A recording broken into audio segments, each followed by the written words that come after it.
আসসালামু আলাইকুম, স্বাগতম জানাচ্ছি আরও একটি নতুন ভ্রমণ গল্পে। আমাদের আজকের গন্তব্যস্থান মণি পার্ক, কুষ্টিয়া। মণি পার্কটির অবস্থান কুষ্টিয়া জেলার ভেড়ামারা থানার গোলাপনগর গ্রামে অবস্থিত। পদ্মা নদীর কোল ঘেঁষে গড়ে উঠেছে মনোরম এই বিনোদন কেন্দ্রটি। পার্কের প্রবেশ মূল্য জনপ্রতি 30 টাকা। ভিতরে প্রবেশ করা মাত্রই এমন দৃশ্য আপনাকে মুগ্ধ করবে। সেই সাথে পদ্মা নদীর ঝিরিঝিরি বাতাস আপনার ক্লান্ত শরীরকে প্রশান্তি যোগাবে।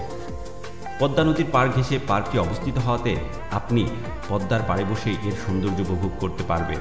সেই সাথে এই পার্ক থেকেই একই সাথে বাংলাদেশের অন্যতম 3টি গুরুত্বপূর্ণ স্থান দেখতে পারবেন।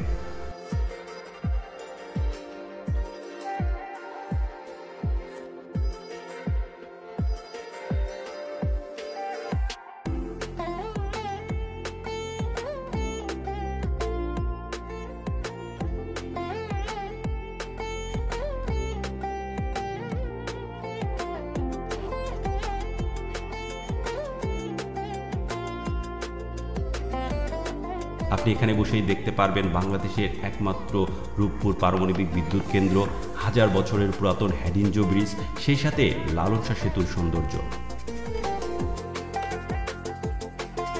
পার্কে ছোট বড় সকলেরই বিনোদনের ব্যবস্থা আছে। যারা পার্কটি ঘুরে আসতে চাচ্ছেন তারা অবশ্যই কুষ্টিয়া শহরে ভেড়ামারা হেডিঞ্জো ব্রিজের কাছে আসে। মণি পার্ক বললে যে কেউ আপনাকে দেখিয়ে দেবে এর লোকেশনটা।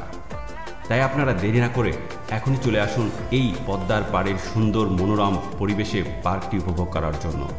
ভিডিওটা ভালো লাগলে অবশ্যই একটু শেয়ার করে সবাইকে দেখার সুযোগ করে দিবেন। আর যারা আমাদের পেজ থেকে দেখছেন পেজটাকে অবশ্যই ফলো করবেন আর চ্যানেলটাকে সাবস্ক্রাইব করে পাশে থাকা বেল বাটনটাকে বাজিয়ে দিয়ে সাথেই থাকুন। তো চলুন উপভোগ করা যাক বাকি ভিডিওটুকু।